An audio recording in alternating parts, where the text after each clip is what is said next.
Welcome back to my YouTube channel successful NEET biology. कैसे हैं आप सब? वो करती हूँ आप सब अच्छे होंगे। मेरा नाम है प्रिया, मैं हूँ आपकी biology educator. So student, this is the lecture number 4 top chapter body fluids and circulation. आज का हमारा टॉपिक है इस लेक्चर में RH इनकॉम्पेटिबिलिटी। RH इनकॉम्पेटिबिलिटी के बारे में हम इस लेक्चर में पढ़ेंगे और इरेथ्रोब्लास्टोसिस फेटालिस का केस देखेंगे कि क्या होता है। तो चलिए अपना लेक्चर स्टार्ट करते हैं। इस लेक्चर को स्टार्ट करने से पहले मेरी आपसे एक रिक्वेस्ट है, अगर आप हमारे चैनल पर नए हैं तो प्लीज़ चैनल को सब्सक्राइब जरूर कर लो और ज़्यादा से ज़्यादा शेयर करना और मुझे सपोर्ट करना। ओके, चलिए अपना लेक्चर हम बिगिन करते हैं। तो हमारा टॉपिक है RH इनकॉम्पेटिबिलिटी, यानी इरेथ्रोब्लास्टोसिस फेटालिस का केस हम इसमें कवर करेंगे। ओके, चलिए स्टार्ट करते हैं। तो RH इनकॉम्पेटिबिलिटी एक प्रेगनेंसी का केस होता है। ठीक है, ये एक प्रेगनेंसी केस है। तो आइए हम देखते हैं क्या होता है इसमें। चलिए मान लेते हैं कि ये मदर है। मान लेते हैं कि ये मदर है। ओके, और मदर जो है वो है RH नेगेटिव। मदर है RH नेगेटिव, यानी मदर की RBC पे RH फैक्टर एब्सेंट है। और हम बनाते हैं फीटस। मदर प्रेग्नेंट है मतलब, ठीक है, तो ये है फीटस। ओके, ये है फीटस और ये है मदर। और जो फीटस है वो है RH पॉजिटिव। फीटस कैसा है? RH पॉजिटिव है, यानी फीटस की RBC पे RH फैक्टर प्रेजेंट है। और मदर है RH नेगेटिव, यानी जो मदर है उसकी RBC पे RH फैक्टर एब्सेंट। चलिए इतनी चीज़ें क्लियर हो गई। अब क्या होगा कि 9 मंथ की जो प्रेगनेंसी होती है पूरी, उसमें जो मदर का ब्लड है और फीटस का ब्लड है वो कभी मिक्स नहीं होता है। प्लेसेंटा मदर और फीटस के ब्लड को मिक्स नहीं होने देता है, कभी इनका ब्लड मिक्स नहीं होगा। ओके, तो होता क्या है कि जब फर्स्ट प्रेगनेंसी होती है और इस चाइल्ड का बर्थ होता है 9 मंथ्स के बाद, ये चाइल्ड क्या होगा, इसका बर्थ होगा। ठीक है, तो अब बना लेते हैं। तो फीटस क्या होगा, इसका बर्थ होगा। ठीक है, ये फीटस जो है इसका बर्थ हो गया। तो बर्थ के दौरान होता क्या है कि जो थोड़ा सा ब्लड है फीटस का, डिलीवरी के टाइम पे यानी चाइल्ड बर्थ के टाइम पे, जब ये फीटस का बर्थ होता है या सॉरी चाइल्ड का बर्थ होता है, तो होता क्या है कि जो चाइल्ड है उसका थोड़ा सा जो ब्लड है वो मदर के ब्लड के साथ मिक्स हो जाता है, बिल्कुल थोड़ा सा। ठीक है, अप्रॉक्स 2.5 ml या से लेकर के 5 ml तक। ठीक है, 2.5 से लेकर के 5 ml तक जो ब्लड होता है वो मदर के ब्लड के साथ मिक्स हो जाता है डिलीवरी के टाइम पे। ठीक है, जब इस चाइल्ड का बर्थ होता है।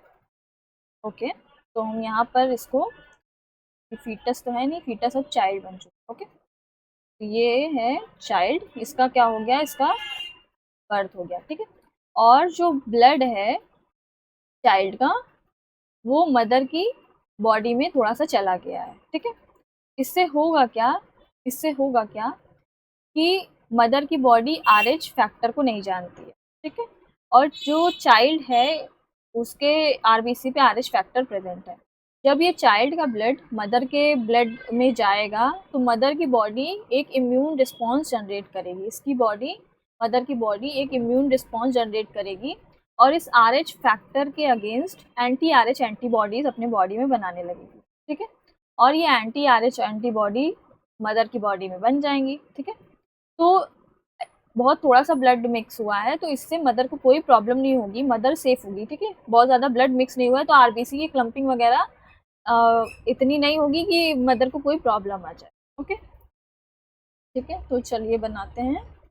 तो अब यहाँ पर चाइल्ड का ये बर्थ हो गया। अब मदर भी जो है ये सेफ है। ठीक है, मदर भी सेफ है,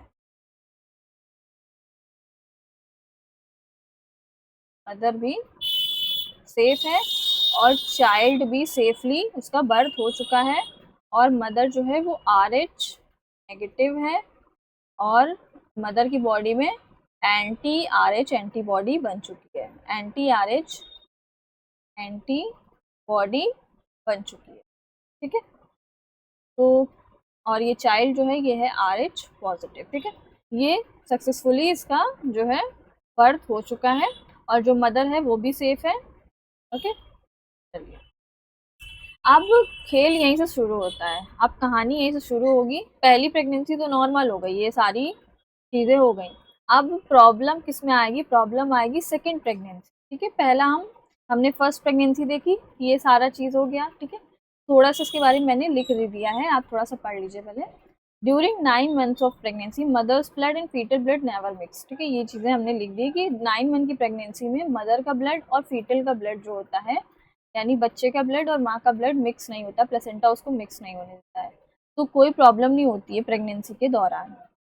तो ड्यूरिंग पार्चुरेशन यानी बर्थ ऑफ चाइल्ड, ठीक है, जब डिलीवरी होती है यानी बेबी का जब बर्थ होता है, तो उसके दौरान होता क्या है कि जो बेबी होता है उसका थोड़ा सा ब्लड मदर की ब्लड के साथ मिक्स हो जाता है, ज़्यादा नहीं, 5 ml से 5 ml या 2.5 ml ब्लड थोड़ा सा मिक्स हो जाता है। ठीक है, तो मदर की बॉडी आरएच फैक्टर को नहीं जानती है, तो मदर की बॉडी इस जो आरएच फैक्टर के अगेंस्ट क्या करती है, एंटी आरएच एंटीबॉडी अपने बॉडी में बनाने लगती है। ठीक है, इम्यून रिस्पॉन्स जनरेट हो जाता है उसकी बॉडी में। अब एंटी आरएच एंटीबॉडीज बन जाती हैं, ठीक है, और पहला चाइल्ड जो है वो सेफली डिलीवर्ड हो जाता है, मदर भी सेफ रहती है, उसकी बॉडी में कोई दिक्कत नहीं आती है, एंटी आरएच एंटीबॉडी केवल बन जाती है। ठीक है, तो लिखा है during parturition birth of child blood of child mix with mother's blood. ठीक है, आरएच पॉजिटिव आरएच नेगेटिव के साथ मिक्स हो जाता है। इससे क्या होता है कि mother is Rh negative, so mother's body do not know about Rh factor. Mother Rh negative है तो मदर की बॉडी आरएच फैक्टर के बारे में नहीं जानती है, तो मदर की बॉडी एक इम्यून रिस्पॉन्स जनरेट करती है against RH factor, makes RH anti RH antibody. तो मदर की बॉडी एक इम्यून रिस्पॉन्स जनरेट करती है अगेंस्ट आरएच फैक्टर और एंटी आरएच एंटीबॉडी बनाती है। ठीक है, और क्या होता है, पहला चाइल्ड सेफ होता है। अब प्रॉब्लम आती है सेकेंड प्रेगनेंसी में। सेकेंड प्रेगनेंसी में होता क्या है, अब देखते हैं सेकेंड प्रेगनेंसी में होता क्या है। सेकेंड प्रेगनेंसी में होती है प्रॉब्लम। चलिए फिर से हम मदर और फीटस बनाते हैं। ठीक है, मदर सेकेंड बार क्या हुई, प्रेग्नेंट हो गई। ये हमने बना लिया मदर को। ठीक है, ये हमने बना लिया मदर को, और हम लिख लेते हैं मदर क्या है, आर एच नेगेटिव है, और मदर के बॉडी में एंटी आर एच एंटीबॉडी भी बन चुकी है, एंटी आर एच एंटीबॉडी बन चुकी है। ठीक है, चलिए अब ये है फीटस, ये है फीटस, और ये है जी, ये है आर एच पॉजिटिव। ठीक है, ये केस मदर जब आर एच नेगेटिव होगी और फीटस आर एच पॉजिटिव होगा, आर एच इनकॉम्पेटिबिलिटी का केस तभी होता है। ठीक है, जब मदर आर एच नेगेटिव हो और फीटस आर एच पॉजिटिव हो। ठीक है, तभी हमें इरेथ्रोब्लास्टोसिस फेटालिस का केस देखने को मिलता है। चलिए, तो सेकेंड प्रेगनेंसी में क्या होगा, ये मदर है और ये फीटस, मतलब यानी मदर सेकेंड बार प्रेग्नेंट है, और मदर जो है आर एच नेगेटिव है और फीटस है आर एच पॉजिटिव, और मदर की बॉडी में एंटी आर एच एंटीबॉडी बन चुकी है। ओके, अब क्या होगा कि ये जो मदर की बॉडी में एंटी आर एच एंटीबॉडी बनी है ना, पहली प्रेगनेंसी के केस में मदर की बॉडी में एंटी आर एच एंटीबॉडी बन गई थी, तो अब सेकेंड प्रेगनेंसी के दौरान क्या होगा, क्या कि जो anti R H antibody mother की बॉडी में बनी हुई है, ये प्लेसेंटा को क्रॉस करके चली जाएगी फीटस के पास, फीटस के पास चली जाएगी प्लेसेंटा को क्रॉस करके, और क्या करेगी, anti R H antibody fetus की जो आरबीसी है जिसपे आर एच फैक्टर प्रेजेंट है उस पर करेगी अटैक। उस पर जब अटैक करेगी तो हो जाएगा क्या, धमाका, यानी सारी आरबीसी की क्लम्पिंग हो जाएगी, जिससे जो फीटस होगा उसको अनीमिया हो जाएगा, उसमें आरबीसी की कमी हो जाएगी, उसकी ऑक्सीजन कैरिंग कैपेसिटी कम हो जाएगी, हमने अनीमिया के बारे में पढ़ा था ना अभी, अनीमिया हो जाएगा उसको, और जॉन्डिस हो जाएगा, और इससे क्या होगा, इससे फीटस की डेथ भी हो सकती है। इस केस को कहते हैं हम इरेथ्रोब्लास्टोसिस फेटालिस। ठीक है, तो आइए हम बनाते हैं पहले। तो क्या होगा, मदर से ये एंटी आर एच एंटीबॉडी इस, एक मिनट अच्छे से बनाते हैं, ये एंटी आर एच एंटीबॉडी इस फीटस के पास चली जाएगी प्लेसेंटा को क्रॉस करके। ठीक है, देखो अब हम आपको बताते हैं कि प्लेसेंटा, देखो ये है मदर। ठीक है, थोड़ा सा इसके बारे में बात करते हैं, मदर है और ये है चाइल्ड। ठीक है, मदर है और ये है चाइल्ड, ये बीच में है प्लेसेंटा। ठीक है, जो मदर है, ठीक है, ये मदर है और ये है चाइल्ड, और जो प्लेसेंटा है वहां से कभी भी ब्लड जो है वो मदर और चाइल्ड का ब्लड मिक्स नहीं होता है, ठीक है, पास नहीं हो सकता है। तो प्लेसेंटा से क्या क्या पास हो सकता है, जैसे कि कार्बन डाइऑक्साइड पास हो सकती है, गैस, ठीक है, और ऑक्सीजन पास हो सकती है, ऑक्सीजन, कुछ वेस्ट पास हो सकते हैं, वेस्ट, ठीक है, और एंटीबॉडी, एंटीबॉडी जो है वो पास करके प्लेसेंटा से जा सकती है, एंटीबॉडी, ठीक है। तो प्लेसेंटा से जो है वो ब्लड पास नहीं होता है, जैसे वेस्ट हो गया, एंटीबॉडीज हो गई, कार्बन डाइऑक्साइड हो गया, ऑक्सीजन, ये गैसेस हो गई, ये प्लेसेंटा से पास हो सकती है, ब्लड वगैरह प्लेसेंटा से पास नहीं होता। ओके, चलिए, तो हमने आपको बताया कि जो सेकेंड प्रेगनेंसी है उसमें क्या होगा, ठीक है।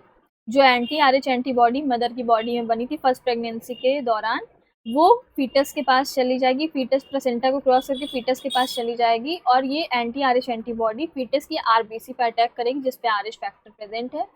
ओके, और क्या हो जाएगी, आरबीसी सारी डिस्ट्रॉय होने लगेगी, आरबीसी क्लम्पिंग होने लगेगी, क्लम्पिंग हो जाएगी आरबीसी की, जिससे क्या होगा, फीटस को जॉन्डिस हो जाएगा, अनीमिया हो जाएगा, जिससे फीटस की डेथ भी हो सकती है। इसी केस को हम कहते हैं इराइथ्रोब्लास्टोसिस फेटालिस। ओके, चलिए, तो यो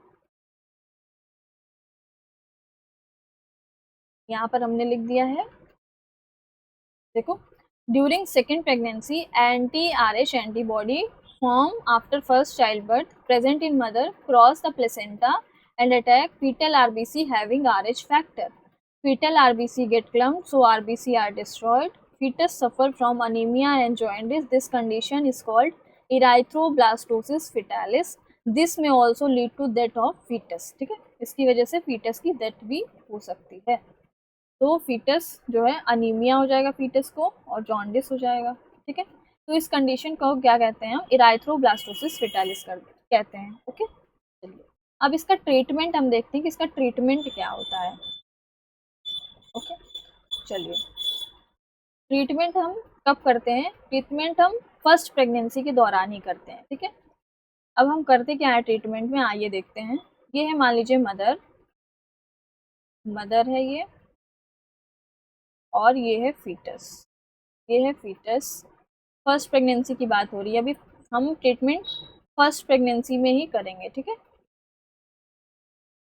फर्स्ट प्रेगनेंसी में ही हम ट्रीटमेंट करेंगे। तो ये है मदर, और ये है आर एच नेगेटिव, और जो ये फीटस है ये है आर एच पॉजिटिव।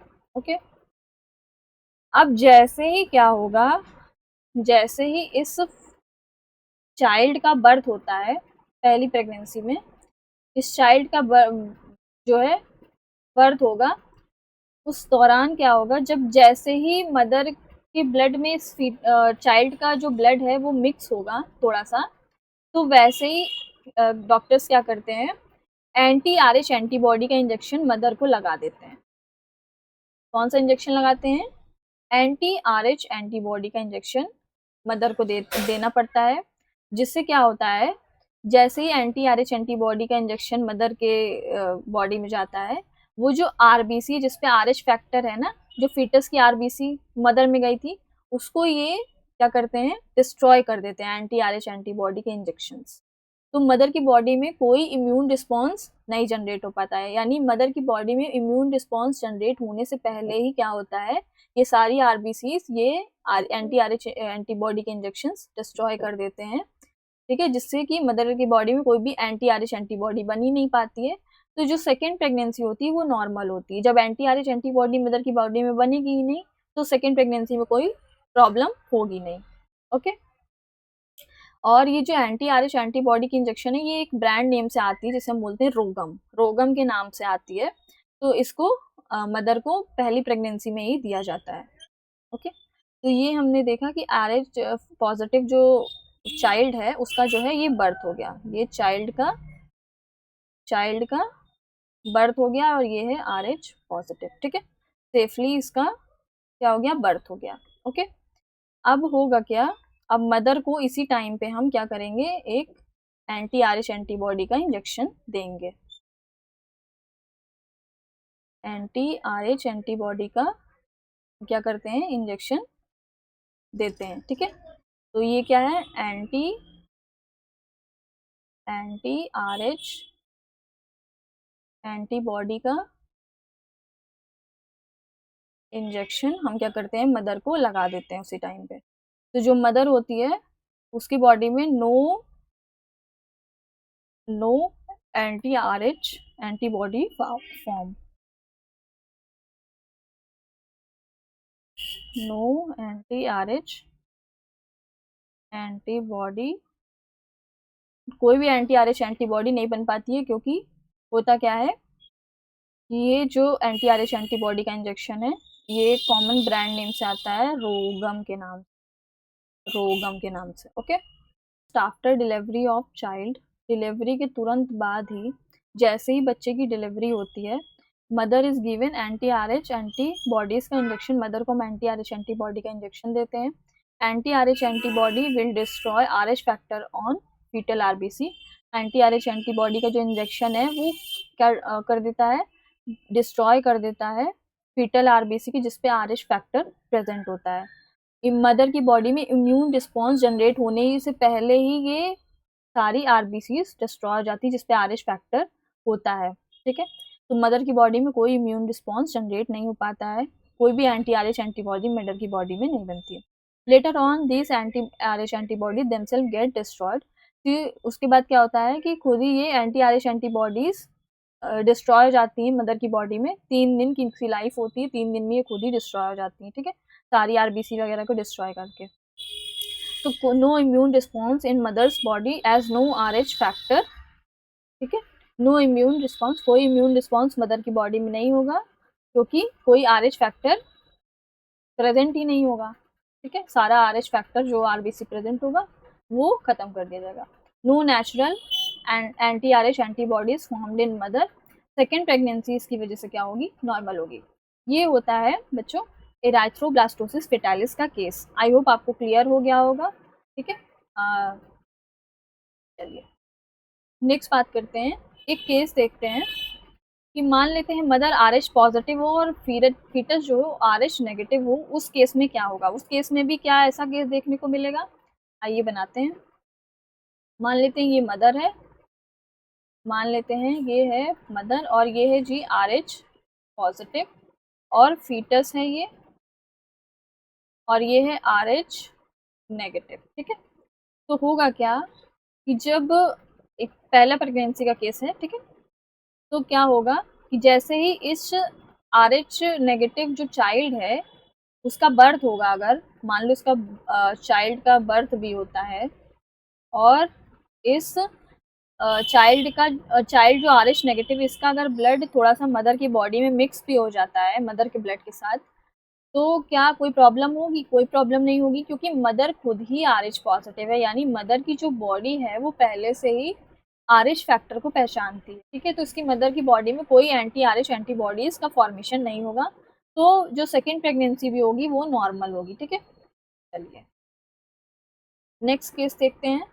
अब दूसरा केस है, मदर है आर एच पॉजिटिव और फीटस भी है आर एच पॉजिटिव। ठीक है, ये है मदर और आर एच पॉजिटिव है। ठीक है, यानी मदर की बॉडी आर एच फैक्टर जानती है और जो फीटस है वो भी है आर एच पॉजिटिव। ठीक है, तो दोनों की बॉडी जानती है कि आर एच फैक्टर क्या होता है। ठीक है, अगर इस फीटस का ब्लड मदर के ब्लड के साथ मिक्स भी हो जाएगा तो क्या होगा, मदर की बॉडी पहले से ही आर एच फैक्टर जानती है, तो कोई प्रॉब्लम होगी नहीं, कोई एंटी आर एच एंटीबॉडीज का फॉर्मेशन नहीं होगी मदर की बॉडी में। तो इसमें भी जो सेकेंड प्रेगनेंसी होगी वो भी नॉर्मल होगी, फर्स्ट प्रेगनेंसी तो नॉर्मल रहेगी।